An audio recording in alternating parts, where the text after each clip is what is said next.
And we are live today discussing is Victor Orban based? The question of the title stream. And to answer that question, I'm joined by an actual Hungarian, Nullus. How are you doing today? I'm doing well, and hi AP, and hello to the audience. And I'm glad to be here, and I hope I can provide some insight and give you at least my perspective on the way I see the things that are occurring in Hungary and Orban, as well as the Hungarian political landscape in general. Definitely, it should be an excellent conversation. I'm really looking forward to this one. So I'll just give the background American right perspective here. Most of our knowledge comes from Tucker Carlson, maybe some history documentary channels on YouTube if you watch that. But we mostly know Orban from his stopping of migrants coming in from the Serbian border in 2015. Mm-hmm. That was when he first, became on the news, really sticking his nose up to the EU about migrants. Can you go more into the background of that? Yes, of course. So this is an interesting situation. In 2015, or shortly before 2015, the right-wing politician, the mayor of a town in southern Hungary, who is currently now the president of the right-wing party Mihazánk, which is even further to the right of Fidesz and Orban. He was a mayor in a town called Ashotalom, which is right on the southern border of Hungary. And he was already sending the warning signs across the country and telling everyone that there's a looming migrant crisis and we need to protect the borders. We need to erect a fence, a wall, if you will, and we need to have strict border security, at least along the southern borders. At the time, the Hungarian government, the administration at the time was a Fidesz government. Orban was the prime minister at the time. And Orban's media, many of the Hungarian conservative media pundits were actually not taking this warning seriously. And so Toroczkai Laszlo Toroczkai was a lonely voice in this at the time. And only after the crowds started flooding the Hungarian border, when the migrants were in the main train station in Budapest, that's when Fidesz started to realize how serious the problem really is. And to their credit, they responded properly. They immediately erected a fence, and they sent the police and military down to the border to protect the border.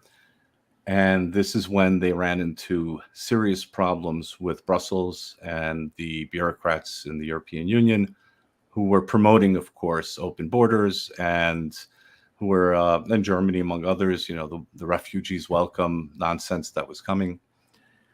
So that's when Orban was essentially pushed against the wall, or he had a choice. He either had to defend Hungary or he had to bow to the demands of Brussels. And so he chose wisely, and then he doubled down on this policy and it was a big success domestically, politically speaking. And so that, of course, gave him the motivation to go even further and double down even further by introducing a number of other policies related to border protection and defending the country against this 2015 migrant crisis, which was a disaster for all of Europe. And I think that if Hungary wouldn't have acted, if Orban wouldn't have acted at the time that he did, then I think that the situation might have been much worse than it is today, and it's pretty bad as it is. Definitely, probably would have seen something like what happened in Germany and Cologne in 2015, I believe it was, or 2016. I can't remember the date. Yeah. When over 2,000 German women were raped by all these, brand new Germans who were welcomed in by Angela Merkel, and I'm sure similar things have happened in other European countries. We've had dozens of terrorist attacks and Christmas parades, having to erect fences on Christmas parades in Germany, which never happened before, but that's just the new world insanity. Yeah, I remember that very well. I had a million arguments with acquaintances and people that I've known for many years, who I've always thought to be at least somewhat sane. argue for open borders and calling these invaders refugees, which they weren't. None of these migrants were refugees because they were already in refugee camps in other countries. And the way it usually works is that if there's a conflict in a country, then the refugees will go to the neighboring safe haven, whichever country that is. And then the international community will have these refugee camps in the neighboring state. And then the international community may or may not, and it's on a purely voluntary basis, then accept some of these refugees or not. There's no requirement and there's no obligation for any state to do so. Never has been in the past. And so the argument some people made back then, around 2015, was, well, the Hungarians were accepted as refugees after the Hungarian Revolution of 1956, of which both of my parents fled Hungary and their parents. So my mother's and father's families fled Hungary after the revolution and uprising in 1956. And then people were saying, well, you're the child of refugees yourself. How can you not support refugees? And so this is a very important argument to make. Number one, they fled to Austria, which was the neighboring country. And number two, they were in these refugee camps for a number of years, maybe 18 months to maybe a few years, before they were either assigned randomly to other countries, or if they had relatives in another country. In my mother's case, for example, her uncle was already in the United States, so she received an invitation letter from her uncle, and that's the only reason she arrived in the United States. And my grandfather on my mother's side was somewhat sickly. He was a soldier during the Second World War, and he was in a Soviet prisoner of war camp up until the end of the 40s, like 49, 50, if I remember correctly. So he was very sickly. He wasn't in the best shape. And when my mother's family were trying to enter the United States, then my grandfather was tested for tuberculosis. And if he would have had tuberculosis, they would not have let him in the country. So it was very strict. It wasn't like, well, just because you're a refugee, you have a right to go anywhere. And then same on my father's side, they were fortunate, and my grandfather is a tradesman, and they needed the tradesmen. And so he wound up also in the United States, and that's how my parents met in the United States. So being a refugee is just a fact of life. It happens all over the world. How we handle these refugees, obviously you want to handle them in a humane fashion, but you can't just have refugees deciding randomly or unilaterally where they want to go. That's not how it works. And so what happened in 2015 was you had a lot of leftist and of course open society, Soros-funded organizations advocate for these migrants.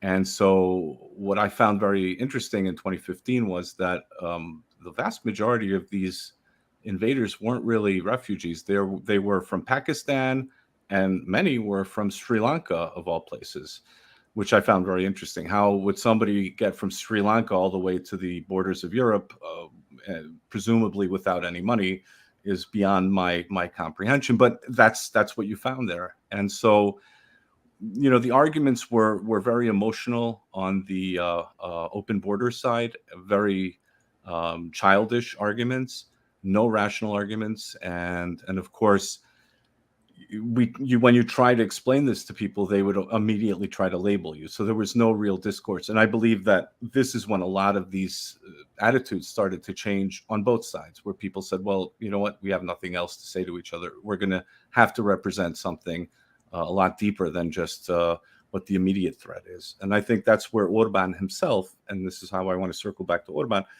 who before 2015 was the kind of leader who would he would placate Brussels in many ways on economic questions, on certain social issues. He would be very friendly with Brussels, but then his rhetoric in Hungary was also at the same time very patriotic, very nationalist. So he kind of played both sides up until 2015, when he was essentially forced to make a decision. And fortunately, I think he chose wisely. But to say that Orban himself was the one who identified the problem would be an incorrect statement. The correct statement would be that Laszlo Toroczkai, the mayor of Ashotalom in the city or a small village on the border of Hungary, was the first person to really sound the alarm bells. And fortunately, Mr. Toroczkai is now a member of parliament, and he is the president of the party Mihazak, which I voted for personally. And they are to the right of Fidesz. And so I think I just wanted to give that little background and clarity. I hope that I didn't go too off the question. No, I thought that was a very good explanation. So another thing that Mr. Victor Orban is very famous for, and has the ire of the European Union for, is his bashing of Mr. George Soros and the Yes. schools in Hungary. Can you get into a little bit about that? Well, this is also an interesting thing. So Orban, and I'm going to have to go back a little bit in history here. Don't worry, I'm not going to go back 100 years and give a 3-hour lecture on the history of Hungary or anything like that. I'm glad to do so, but this is not the point of this conversation. But I do want to make a point of saying that after 1989, a lot's changed in Hungary. Orban has changed quite a bit. I was present at the official reburial of Imre Nagy and the martyrs of 1956 on June 16, 1989. And this is where Victor Orban became politically more prominent as a leader of the youth movement. Fidesz is the Young Democrat movement. That's the official. So Fidesz is an acronym for the Young Democrats. And so back then, Orban and Fidesz were very liberal and progressive. They were anti-communist, but they were also very progressive and liberal. So they weren't necessarily conservative, nor were they right-wing by any stretch of the imagination. Over the years, in the 90s, they eventually then moved to the center as a party. Orban became more conservative.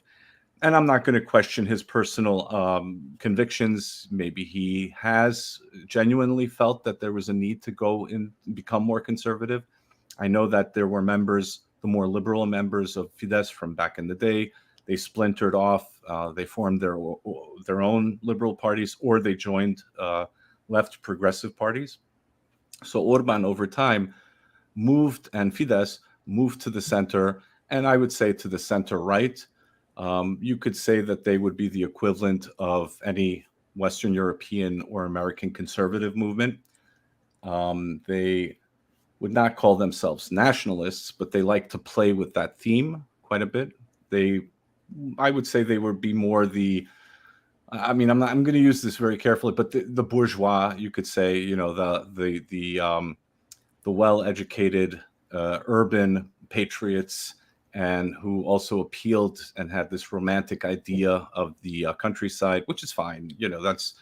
That's a movement unto itself, and it does have some roots in Hungarian history.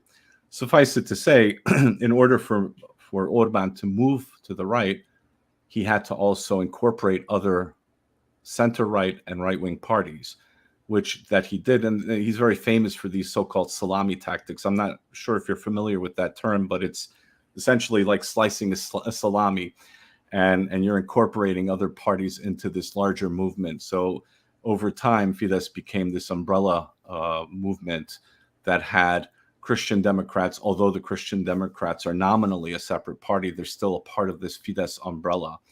But then you had MDF, then you had a number of other, let's say, center-right and right-wing parties that then were incorporated into a Small Holders Party was another example, that were incorporated into Fidesz. And that also changed because a lot of those politicians joined Fidesz. So it changed the makeup of Fidesz. It changed their direction. It altered it to a more center-right, right-wing movement, conservative movement, if you will.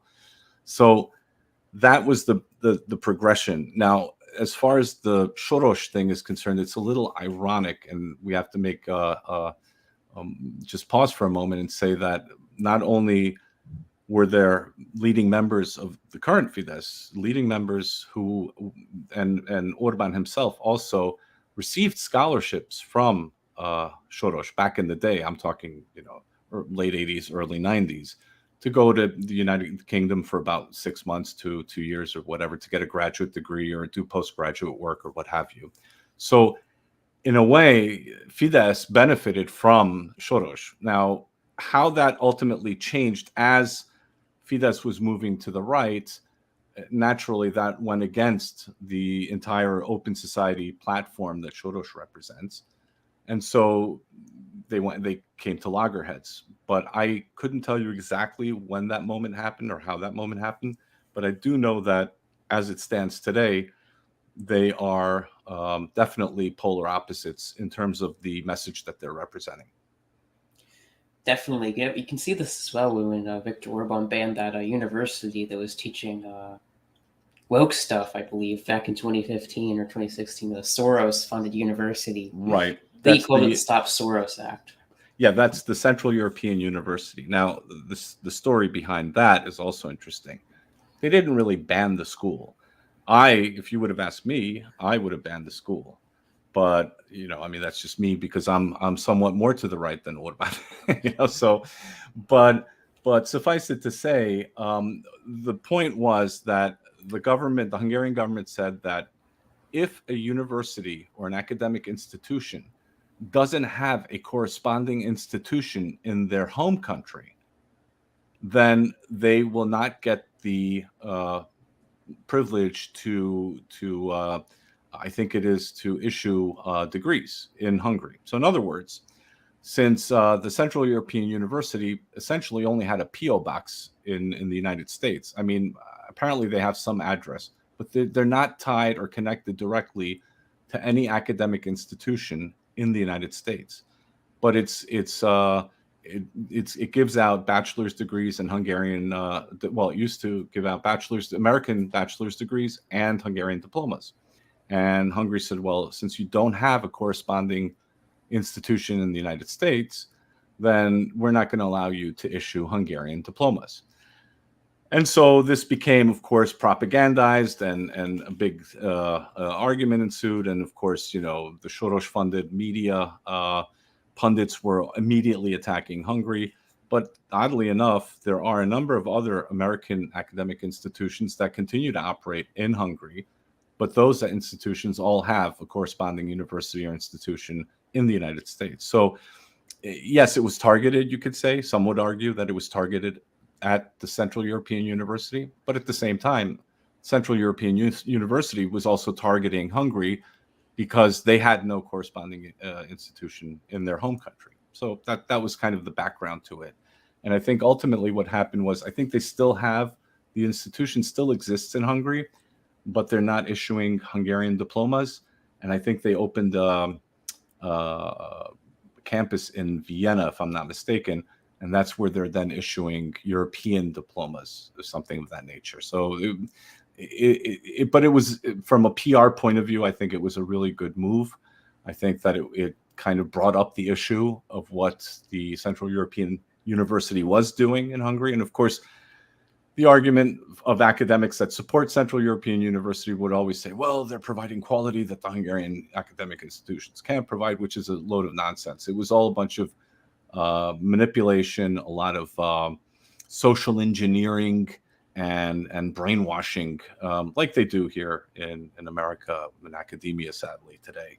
So you had that growing, and in Hungary, I think that was a good way to get rid of that. No, that's very interesting. I didn't know that. Very based of Mr. Orban to do that, to attack a university. You definitely wouldn't see that from like a Republican in the U.S. They most certainly wouldn't do that, even though I definitely think they should.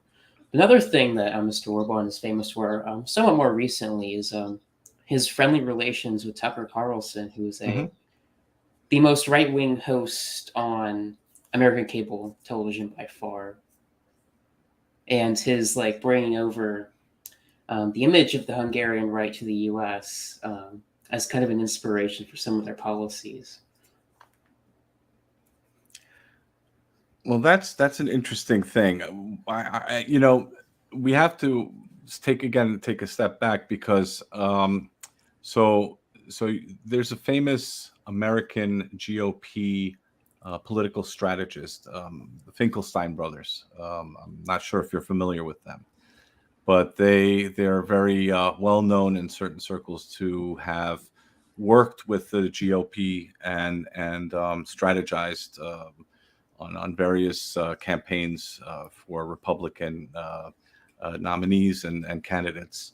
And so Hungary, or well, Fidesz, has been using using their services for quite some time. So Orban is very tightly connected to this so-called Finkelthink world, which is, in my view, very unfortunate, which is one of the reasons why I have a difficult time, one of the many reasons I have a difficult time fully supporting Orban.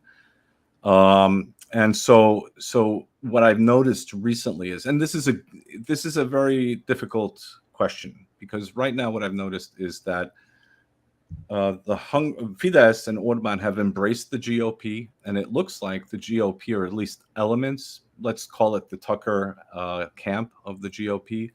I'm not sure if we could call that the America First camp, because I'm not necessarily sure if Tucker is America First per se. Oh, he is. He's on that camp.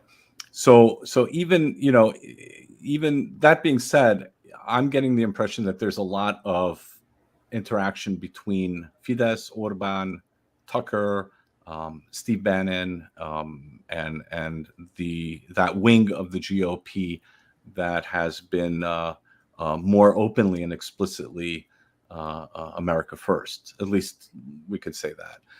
The problem I see with this is that this interaction is also introducing language and themes in the Hungarian politics that are not really not a part of the Hungarian right-wing tradition. It's not really natural. It's more of an American. We're kind of borrowing these American concepts and bringing it into Hungary. So a lot of Hungarians really don't know how to, or let's say Hungarian nationalists and right-wing Hungarians have a very difficult time associating with that terminology, certain conservative views and values. So I'm watching this carefully. I understand to a degree why Orban would do something like this, because it gives him a hedge against the Democrats, who are very much anti-Fidesz and anti-Orban, and also anti-Hungary. So I understand that, and I can understand the strategy behind it. But for me to say that I support it, I think that would be too much. But that being said, it is what it is. Just recently, Hungary hosted CPAC in Budapest, and it was a huge success. And where it gets a little confusing is that I think, if I'm not mistaken, and of course, maybe somebody from the audience might know this, but I believe Pence was also a speaker there, which is kind of odd if we're talking about an America First agenda, because Pence is really not known to be an America First politician. Oh, well, maybe he's trying to be, but I don't think he is. So I think there's going to be some growing pains here. We're going to have to figure out who these people are, who's representing what. And I also should mention that there was it was a few years ago, I think around 2013, 2014, when you had Friedman from, I don't know if you're familiar with George Friedman, but George Friedman is a Hungarian-born, quote unquote, Hungarian-born American who has been he was the founder of Stratfor, and he which to many is a very glowy organization. And so Stratfor and Friedman started organizing in Budapest like around 2012, 2013, maybe even a little bit earlier. And they had a series of conversations that they called the Budapest Bar, where they would host. It was kind of like a TED Talk, if you will, about politics and what have you. And they would host. And you can go online on YouTube and you can find a number of these conversations there. And you could see kind of the beginning of this American style conservatism seeping its way into the Hungarian discourse. And so that to me is somewhat concerning. And I'm not knocking American politics with that. I think that American conservative politics needs a lot of reform. I'm just as critical of that wing in the United States as well in terms of their language. I think that they're trying to. I mean, they have some really good points, but then there's also a lot of criticism to make as well. So I hope again, just maybe I'll stop here and then you can ask me anything. No, that was a very good explanation of it and a couple of those things. But something I did want to mention when you mentioned CPAC and Mike Pence was that CPAC is a very establishment organization. They're not the America First wing of the right wing Republicans in the U.S. They're funded by the billionaire class, the establishment, people who are not friendly to us. We'll just say they're funded by Google and all these people. And Mike Pence is a swamp creature. He's right. He's no friend of us. He's our enemy, in fact. Right. That's where it gets a little confusing as far as, I think what Orban is doing is he's hedging his bets. He knows that he has to have allies in the United States. Now, whether those allies are traditional GOP, America First GOP, or Republicans, let's say, whether it's, he needs to balance and find allies outside of the United States who actually have, at least in the current system, have some influence in the political discourse. So I kind of get it. I don't like it, but I kind of get it and understand why they might be doing that. My concern with it is that I'm very worried that they're introducing a lot of language into the Hungarian political landscape that really is very alien to Hungarian right-wing thought and mentality. You definitely should be. It's a very subversive organization. Yep. And our media here does not have a very positive view of Hungary. In fact, I was just looking it up before we went on this live stream, and they were calling Hungary basically Putin's outpost in Europe, basically an autocrat, basically Hitler, yada yada. The same language that we're all used to at this point. Everybody's Hitler, right? Pretty much Putin's Hitler, except now he's worse than Hitler now. Well, the problem with this is, of course, that Hungary is not pro-Russia, and I'm not just talking about Fidesz or Orban, but I'm also talking about, for example, the Hungarian right wing that is even further to the right of Orban, which again, Mi Hazánk and the so-called the nationalist wing of the Hungarian political scene. None of them are pro-Russia, and none of them are pro-Ukraine either. They're pro-Hungarian. And what does that mean? That means that, and a lot of people might not know this, but there's anywhere between 180 to 250,000 ethnic Hungarians that live in a region of the current Ukraine, which is called Subcarpathia or Transcarpathia. Now, this region historically belonged to Hungary up until the end of the First World War. And there were, since then, a lot of, I think that Hungary, after the First World War, was given to Czechoslovakia, then Hungary got it back.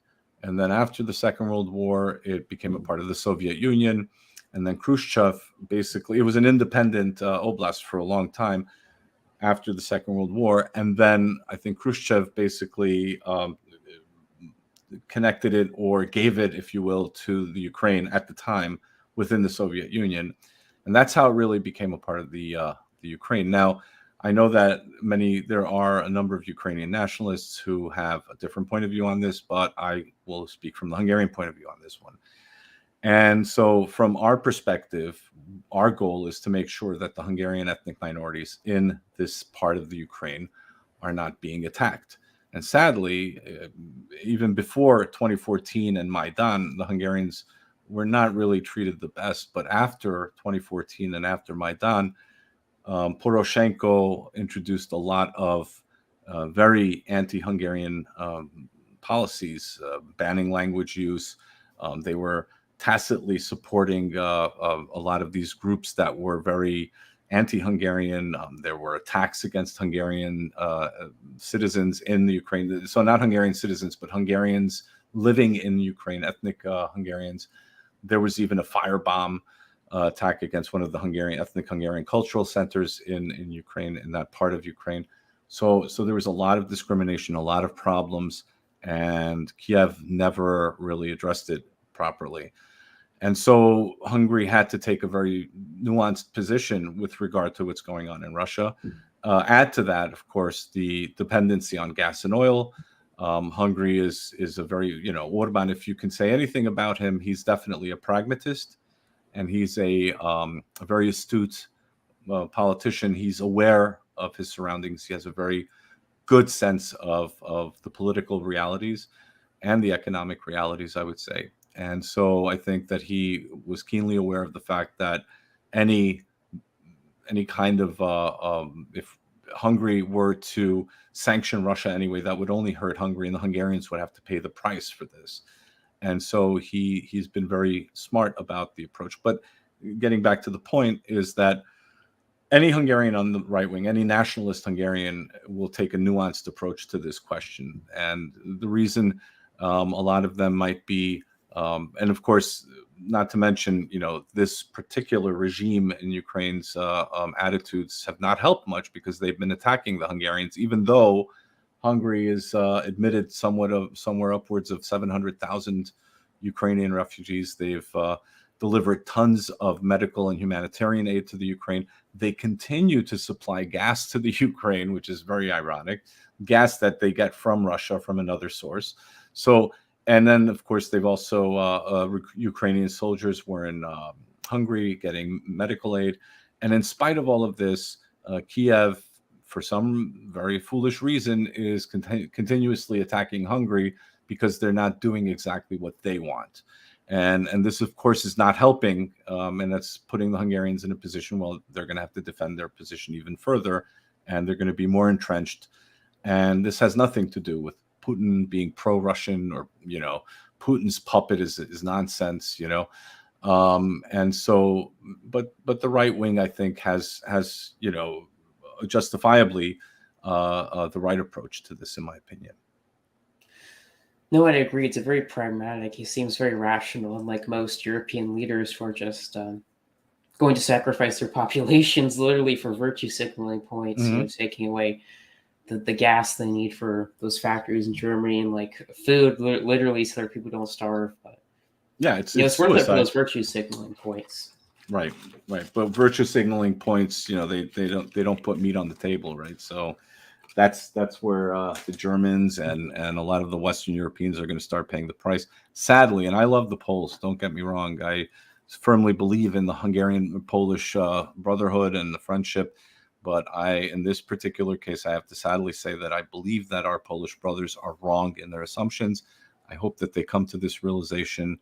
But I still support them and I still love them. But this is more like, when your brother's doing something you don't agree with, kind of thing. But let's hope it doesn't get worse.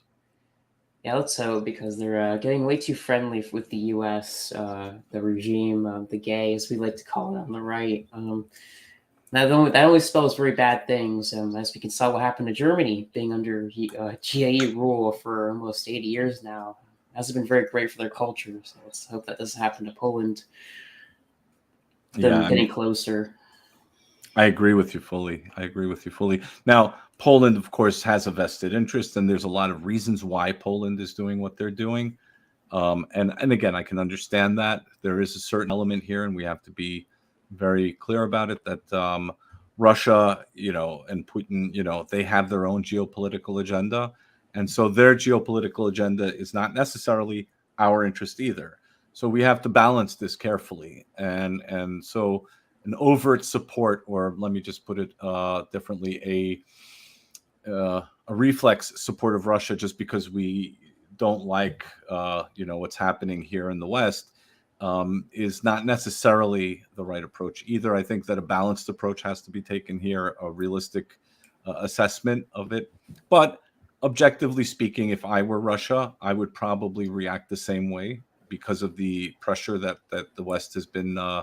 This goes back maybe decades now, ever since the early 90s. This constant encroachment of their near abroad. So Russia, in a sense, is logically doing what and a lot of political scientists have predicted this, like Mearsheimer has predicted this. So it's not a new thing. But that doesn't mean, I'm also critical of Russia in many ways. I have a problem with the fact that the Russians have never really come to terms with their Soviet past in a way they haven't come to. The big problem I see is that the Russians and the West are competing for virtue of quote unquote liberating Europe from the evils of nationalism. And when I hear this and when I see it in both sides, they're competing and they're using the same language, then I know that something is wrong here. And so it puts us as nationalists, it puts us in a very precarious situation. So we have to take that in mind when we're talking about Russia and the West. So neither side is perfect. Of course, I have to qualify this that the gay side is definitely more gay, right? So, and it's definitely more dangerous and insidious. So if I had a gun to my head and I had to choose between, let's say, this global American empire and Russia, I mean, I would have to, if I had a gun to my head, I would say that I'd be more preferable to a Russian, hegemon than I would this nonsense that's happening here. But again, I don't want either. I just want to make that clear. No, I definitely agree with you. We should have a nuanced take. I think a lot of people get caught up, and especially in our spheres, just reflexively supporting the enemies of the gay, which, I mean, there is some truth, obviously, but that doesn't mean you should become a, Russo, you're the supremacist or something like that, which a lot of people in our sphere become, whoever the enemy of the gay is at the moment. Right. And the thing is that and at the same time, though, there's a lot of things that I love about Russian culture. The Russian people are wonderful people. So we have to look at it. It's a very nuanced take. I'll give you a good example of this. My grandfather, he passed away sadly before I was born, but my grandmother would tell me a story that when he returned from the Soviet prisoner of war camp, then he would say that because the camp was in Siberia, so there were surrounding Russian villages, and you really, it was a kind of very bizarre. It's not like, you don't think of it like a maximum security prison somewhere in Nevada or something. This was in the wilderness. It was very hard for anyone to escape. So it wasn't, you didn't have like big walls around the camp. You had fences and everything. But the point is that the neighboring villagers, the Russians, would often come, and they felt sorry for the German, Hungarian, and other Axis soldiers, prisoners of war, and they would sneak them some bread or some food or maybe even a potato or something like that, so they wouldn't starve to death. And so these things did happen, and this was the Russian people themselves. So my grandmother told me that my grandfather would say that he really could never forgive the Bolsheviks, but he can never blame the Russian people, if that makes sense. No, that's very true. We should separate the government from the people and the countries that they rule over. Very distinguishable difference. Yes.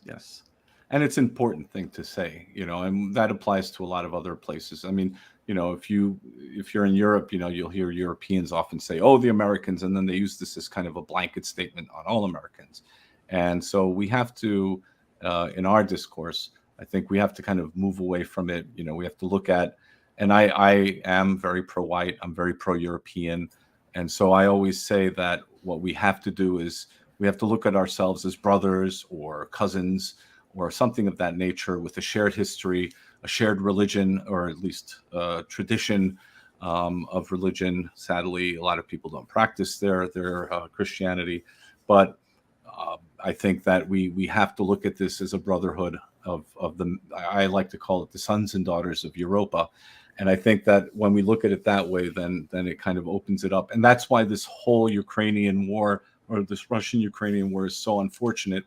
And somehow I wish I could appeal to the Ukrainians too, to kind of also get off of their negative influence and kind of look at it from the perspective of other people. And I know that they're being invaded, and I'm not happy about that. But I also I want them to also understand, as a people, that our goal should be to work together. And if we work together, then all of us benefit, as opposed to these attacks. And again, nobody's a saint in this. Nobody's a saint in war.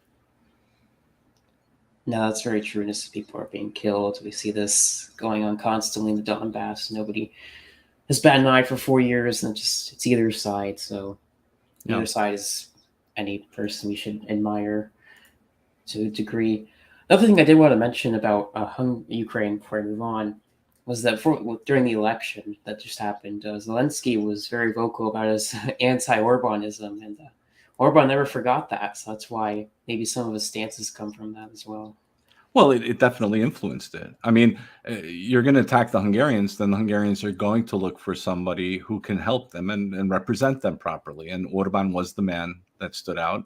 But I also, again, I'm trying to also promote the other party, which is kind of a growing party, which is Mihozank. And the reason I want to do that is because they formed in 2018 only. So they're a very new party, a political party. And they received close to 6% of the vote. I'm sorry, close to 7% of the vote. And now, in the most recent polls, they're polling at around 11%. This is a new party that was just formed, and this is to the right of Orban. So when we're talking about the Hungarian elections, we have to understand that Orban received a supermajority, but then if you add the right wing, the nationalist side, then you have to add another, well, at least now with the current polls, you have to add another 10% to that. So the Hungarian electorate is currently, at least, voting a very strong patriotic / nationalist position. And a lot of that has to do with the way the European Union is treating Hungary, the pressure on the borders, the consequences. You still have migrants coming in. Even though there's a wall, I mean, significantly less, obviously, than if there was no fence, but still, you still have incursions. Then you have the war in Ukraine. Then you have additional pressure from the Ukrainians, who've been very arrogant in the way, the Ukrainian regime I'm speaking of, who's been very arrogant toward Hungary, in spite of all the help that they received from Hungary. And so of course, all of this coalesces into this position where the Hungarians realize that they have to stick together. And I think that's really one of the main reasons. But of course, I also have to say that the Hungarian left and the Hungarian progressive or liberal or left liberal wing, I don't even know, they always change names. It's very hard to figure out what we want to call the other side. But and that goes for America as well. But suffice it to say, they had a very weak platform. So they really were not, the only thing they were providing was an anti-Orban position, but they had no policy position. They had no solutions. They were just coming with, ideological approach to everything. And of course, it didn't resonate with the Hungarian population. So they, comparatively speaking, the results were very poor on the left. And that a lot of that has to do with the way the left was rudderless and very weak, and didn't really have anything to provide, any kind of message to provide. Yeah, that's very true. We see the same thing with many leftists here. And when they do get in power, the economy tends to collapse, and a lot of the social problems kick in. But that's just what you expect from these people. Yeah, absolutely. So the other thing I did want to mention was Tucker's documentary they recently did about Hungary. And a couple of things I did want to mention in that documentary was when Tucker arrived in, I think it was Budapest, the first thing he saw was graffiti that was right wing. It was telling, I think it was like, liberals go away or something like that along those lines. And it was very, very nice to see. The graffiti here tends to be very woke in the U.S. And a couple of things that I did admire in that documentary was some of Orban's policies, especially regarding family, trying to get the birth rate, because Tucker interviewed this, I think it was the Minister for Families. I believe that's what her position is. If you know what I'm talking about. Well, she's currently the president now, right? So her name is Katalin Novák, right?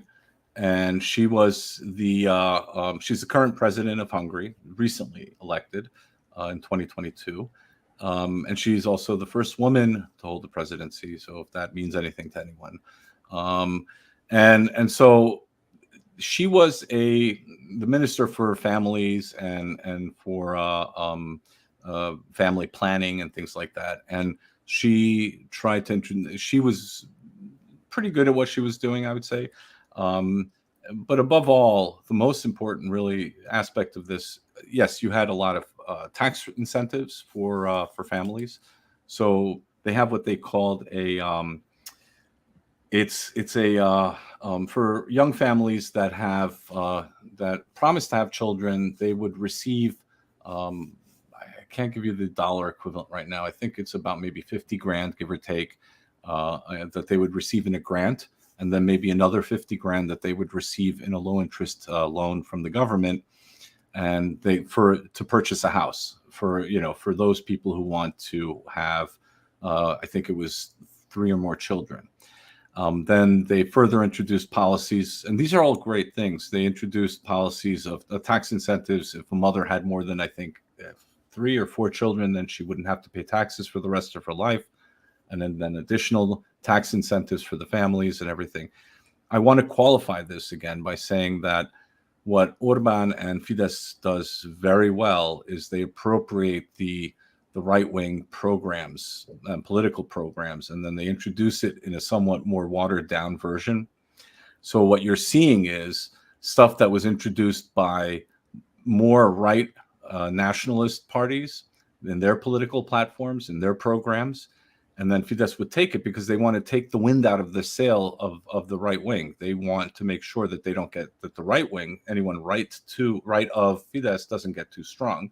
So they'll introduce these policies as a means. It's a positive thing, and it's also a strategic way of kind of gatekeeping, if you will, making sure that the electorate doesn't go too far to the right, Which, we'll see how successful they'll be. But that being said, I always support anything that Fidesz and Orban do that benefits the Hungarians, whether that's helping this tragic demographic decline, whether that's introducing policies that would revitalize the countryside and the smaller towns, whether that's reforms in the social and the educational system.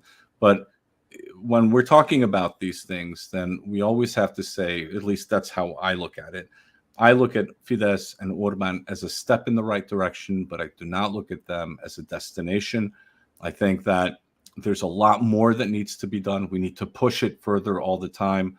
We need to push even more family incentives, even more stricter measures against, for example, various identity-related propaganda, if you know what I'm saying. So we have to protect our children, and all of these things. And so Orban does a lot of this, but in my view, I always want to see more of it, right? And so maybe we're that fortunate, if you will, as opposed to many other countries in the West, or even in Europe in general, or the United States, where we have the luxury of saying we want even more of the good stuff, No, that's very true. Most other Western European countries can't say that. They want they want more of the pause, as we like to say, to be implemented, and that's what you see, unfortunately. Another thing that Tucker mentioned in the documentary was he was in the small town. I don't know where it was in Hungary. I can't tell you the answer to that.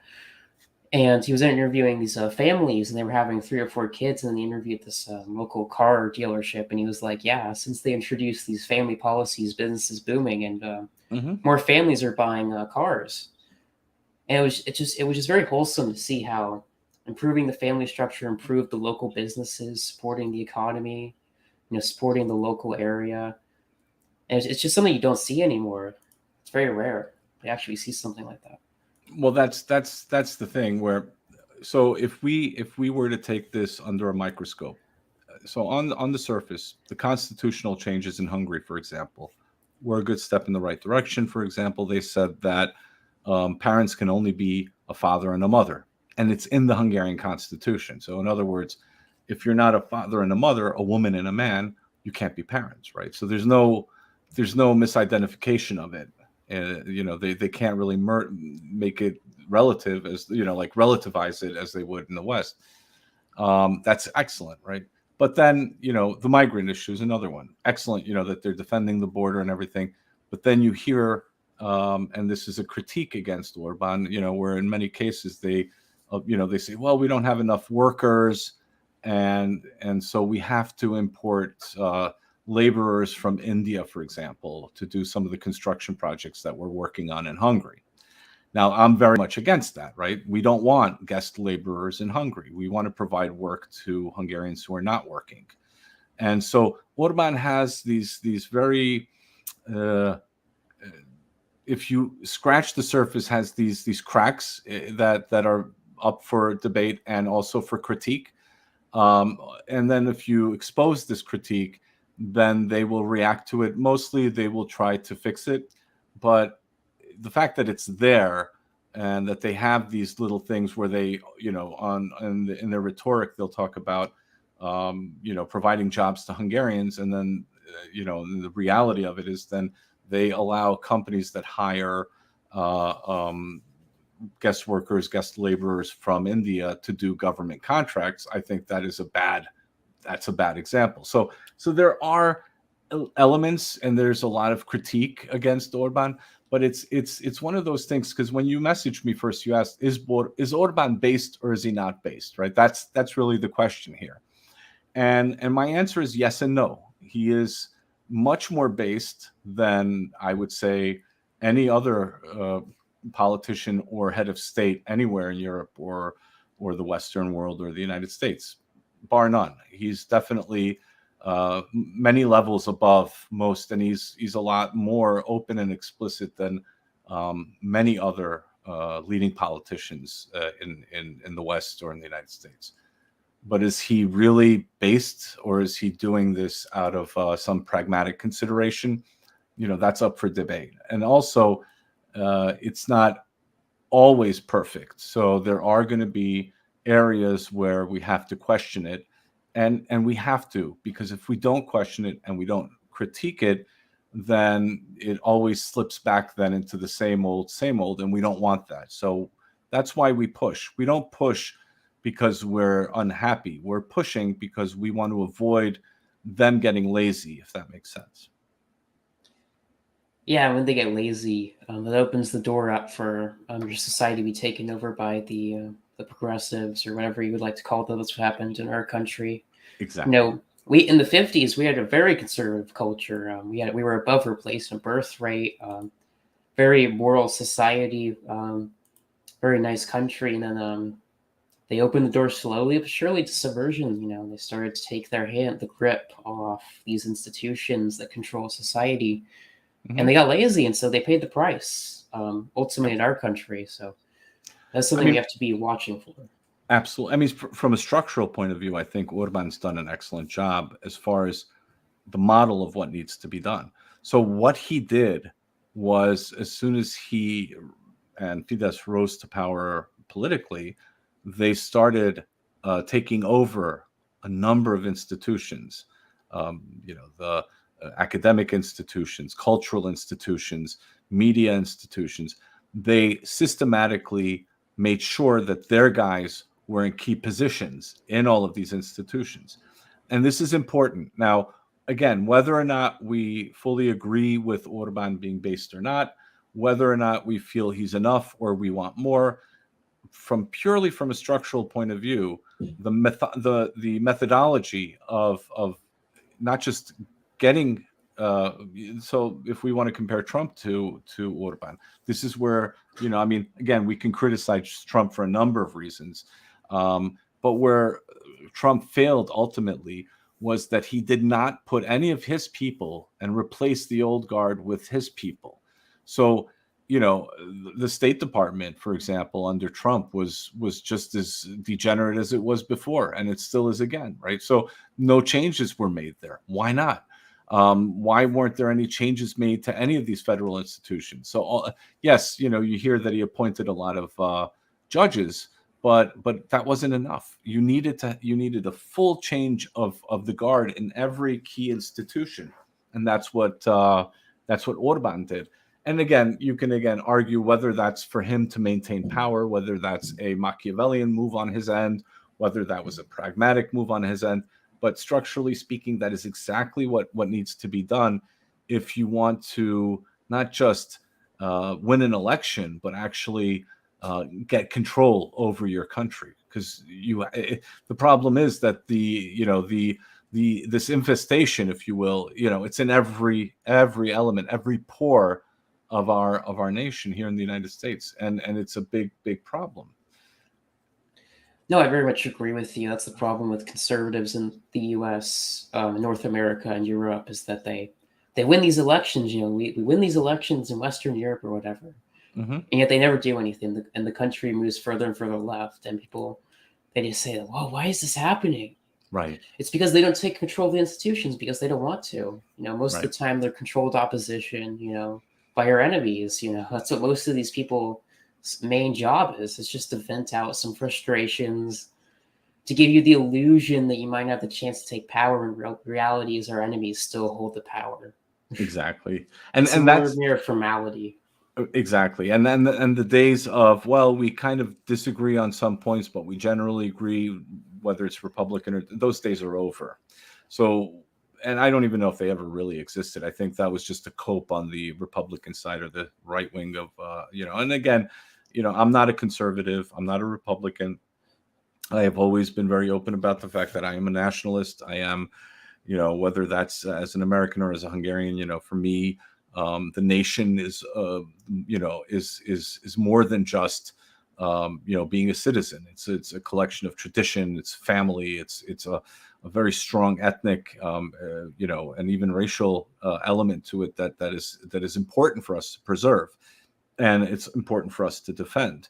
So, paper national and paper citizenship for me is secondary to true understanding of what a nation is. Because I'll give you another good example. Hungary, after World War I, lost 2/3 of its territory, and so that meant that a lot of ethnic Hungarians who were Hungarian citizens before World War I were now suddenly, by decree, citizens of another country. Now, that didn't make them any less Hungarian. They remained Hungarian in their own land that they've been for centuries, if not, over 1,000 years.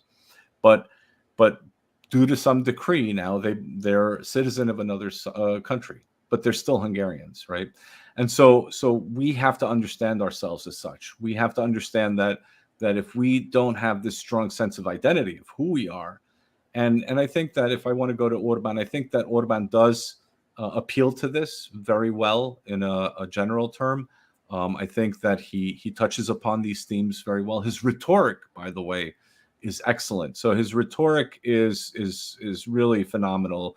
The things that he says are very inspirational, I think, and he does talk about it. But then, then I start seeing, and this is where just to give you an example of why and where I get concerned about things, then I see these Civnat talking points then incorporated into the narrative, into the rhetoric about, well, a Hungarian is a citizen of Hungary and all this stuff. And I'm like, well, wait a second, we have to come to terms with our identity first. Who are we, right? And where do we really belong? And so these are going to be very important questions for everyone going forward, because they just shook everything up all over Europe, all over the United States. What does identity mean? And I think that before we even talk about political solutions and ideology or ideological solutions, although both are very important, don't get me wrong, but I think that before we even address that question, we have to ask ourselves what our identity is. Who and how do we identify, right? And I think when Orban uses that rhetoric, then he's very based. And that's important, because even though there's a lot of critique and a lot of places we can criticize him, here, where it matters in addressing identity, I do think that he does a good job. I'm concerned that going forward, this might start to get a little bit watered down through this kind of like Western influence, this Civnat, CPAC, yeah. CPAC influence. So I'm hoping that won't be too strong, and I'm hoping that this whole move with the the GOP and CPAC, I think I'm hoping at least that it's more of a strategic move than it is anything else. But a lot remains to be seen. It does. It remains to be seen. Although Victor Orban's rhetoric in giving voting rights to the Hungarians who still live in other countries that were part of the Kingdom of Hungary and Austria-Hungary, especially those who live in Szekelyland and Transylvania and I believe Slovakia. So he has been very good on that, an issue that most European countries are not. Yeah, it's funny. so I spent some time in Germany when I was younger, and German law, and it's changed since then, sadly, but in the 80s, for example, German citizenship was through blood. And Germany spent millions of Deutschmarks back in the day to promote German ethnic communities abroad. They spent a lot of money bringing all of these ethnic communities back to Germany or to Germany that were being persecuted or felt that they were not or in a disadvantaged position, so to speak. So a lot of Transylvanian Saxons left Transylvania to Germany back then. A lot of Germans from Russia also migrated to Germany back then. So Germany used to have, and it's funny because it was a post-World War II Germany, which had the denazification and the castration, if you will, of its own Was this a identity. united Germany? This was before. This was in the 80s. And even under Kohl, under Helmut Kohl, I would say that old kind of like that kind of Federal Republic of Germany, even the United Germany under Kohl still had that a little bit. But don't get me wrong, Germany was already destined to failure after the Second World War, especially after the 60s. But I don't want to get into Germany right now too much. But what I want to say is that even the United States had a much different approach to immigration. They focused more on the European immigrants up until the 1965, right?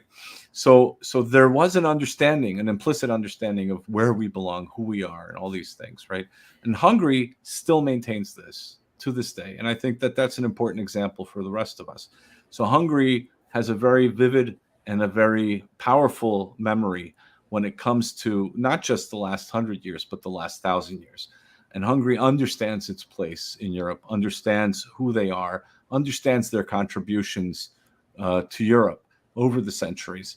And I think that we have a lot to be proud of as Hungarians, and there's a lot that we've done. And so Hungarians, we draw from this energy, we draw from our history to give us strength, and we draw from our identity.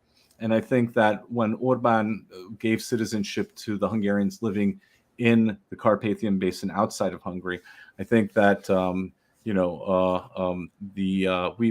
in Hungary, Hungarian nationalists, we would call it the mock borders, because for us it was a mockery what happened, right? So anything beyond the mock borders, the Hungarians living abroad in these other countries, they needed to feel that they belonged, and we all belong together. And this has to be a message for all of us. No, I think that's very important what you just said. I think the problem is many of our countries, we've embraced this melting pot lie that anyone could be a German or Belgian or American. It's just an idea, basically. They've all pretty much embraced this lie except for a few nations, and that's just been a very cancerous idea. Yeah, and we see what it leads to. Yeah, sadly, it's one of those things where the loss of identity leads you down a very dark path. And I always say this, if you don't know where you came from, then how can you know where you're going? If you don't know who your parents were, your grandparents were, if you don't know the culture, the language, the traditions that they represented, then what are you representing? And I think that's really the foundation for everything. And Hungarians represent this very well. Orban is talking about this very well. Of course, me as being the guy that I am, I always want more of it. So my job and the job of nationalists is always to push Fidesz and Orban to be even more based, right? And that's the message that I think is also important for for us in the United States. You're going to have a lot of these guys, the anti-CRT crowd, or you're going to have various groups out there.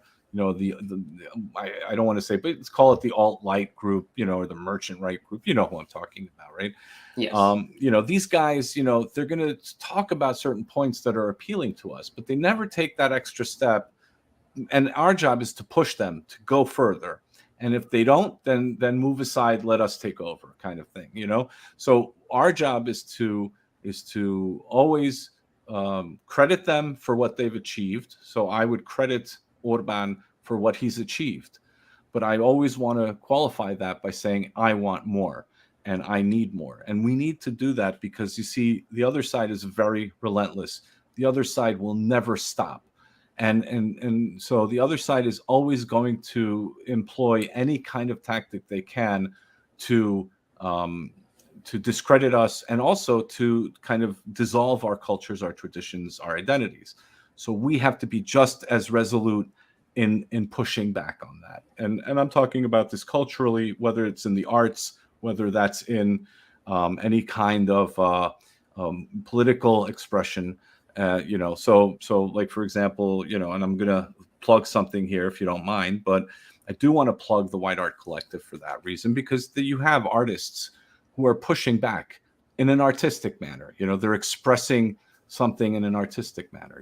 I write poetry, then you have musicians that write great songs, you have artists that write that paint great paintings or drawings or what have you, and you need this cultural pushback, because that is an element of it. But then you also need the political element. You need to push back on the political element. But I hope I'm making any sense here. No, I agree with you. It makes total sense. So I think to answer the question of the stream, is Victor Orban based compared to Western Europe? Yes. Yes. Although that's a very low bar to meet.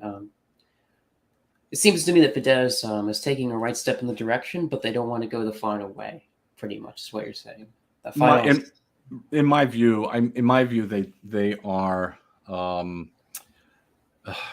If we continued along, so I'm going to maybe answer the question with a comment from Laszlo Toroczkai, again, who I'm going to mention a fourth or fifth time today. But I really want to stress that he said something really interesting. He said that the left liberal wing is an immediate death. And he said that the conservative Orban wing, the Fidesz wing, is a slow death. And what he means by that is that it's good, but it's not enough. Because if we introduce only half measures and we don't go the full mile, then ultimately those who are against us, who are very relentless, will immediately take it back. That's very true. So another thing I do want to mention, this goes back to some Hungarian history, going back to the migrant crisis and protecting the borders of Europe. The Kingdom of Hungary under King Matthias I and John Sigismund tended to fight the Ottomans at the borders relentlessly, and they launched a few crusades actually in the Balkans, which is a very interesting part of history. Mm-hmm. Well, the famous Battle of Nándorfehérvár in Hungarian, or Belgrade, which is the capital of Serbia today, was the great battle against. So it was John Hunyadi, which was King Matthias's father, and he defended the castle against a great horde of Ottoman invaders, and it was Hungary was in a different position then. We have to remember that Hungary, up until the Ottoman invasion, was considered a European power of note. They were demographically as big as England was at the time. They were, in terms of population, they had a very wealthy nation, gold mines and salt mines, which mattered a lot during the medieval and Renaissance era. They had a strong army. According to Venetian chroniclers at the time, the Hungarian cavalry was considered the most powerful cavalry in Europe at the time. So Hungary was a very, very influential kingdom at the time. And they also had their hegemonic interests in the Balkans. I get into a lot of conversations, discussions, debates with my friends who are Croatian, Serbian, Montenegrin, and what have you, and they always argue with each other about things, and very interesting stuff that I'm challenged actually to investigate myself. So Hungary was a very influential power at the time. Now, when the Ottomans, and we have to make a note here by saying that the Hungarians were under Ottoman occupation for 150 years. The Balkans were, I think, significantly more. But before the Ottoman invasions, Hungary defended Europe from even before Hunyadi. They defended Europe for about 150 years, going back to King Louis the Great as well of Hungary. So the Hungarians were fighting the Ottomans for 150 years, even before they lost at Mohacs, which is an important point to make. And so there's a lot of history there. Maybe one day, if I have a chance, and I've talked about it with a few friends, that we really should cover that in more detail and go into the Ottoman-Hungarian wars that lasted again for over 150 years. Yeah, I just brought it up as a parallel. Mr. Victor Orban has used that imagery before. Oh yeah, well it's an important part. I'm sorry, I kind of went off on a tangent with that one. No, it's fine. But yeah, Orban uses it, but it's not just that Orban uses it. Every Hungarian is aware of it. You see, this is the thing that when you look at these, Hungarians go back 1,000 years in their understanding and awareness of themselves. So every moment in history is important to a Hungarian. Going back to the Arpad kings who founded the Kingdom of Hungary 1,000 years ago, all the way even to the ancient history of Hungary. Hungarians are always interested in their ancient history. This is a core element of Hungarian identity. So when Orban talks about it, he's not really just appealing to some obscure moment in history. For a Hungarian, that's a very vivid reality, even to this day. No, that's very true. And I really enjoyed this conversation with you. I thought it was very good. Is there anything you'd like to share before we head out today? Well, I would definitely like to urge everyone to visit the White Art Collective. That's whiteartcollective.com. They're on Telegram. They're on DLive. I host a poetry and literature podcast called Conversations with the Wind, and that's on the White Art Collective's website, DLive channel, YouTube channel, as well as my YouTube channel. I write poetry, so you can visit my YouTube channel. It's Nullus Abnormocracy. Abnormocracy. I know it's a very unfortunate name I chose, but I'm stuck with it. So, but I do poetry readings. I write my own poetry. I also have a website, abnormocracy.com. So you're welcome to visit and hopefully take something away. And I hope it inspires all of you. I hope the stream answered the question you guys came here for. And check out Mr. Nollis's links in the description. If you did enjoy the stream, please like and subscribe, as I greatly appreciate it. And have an excellent afternoon.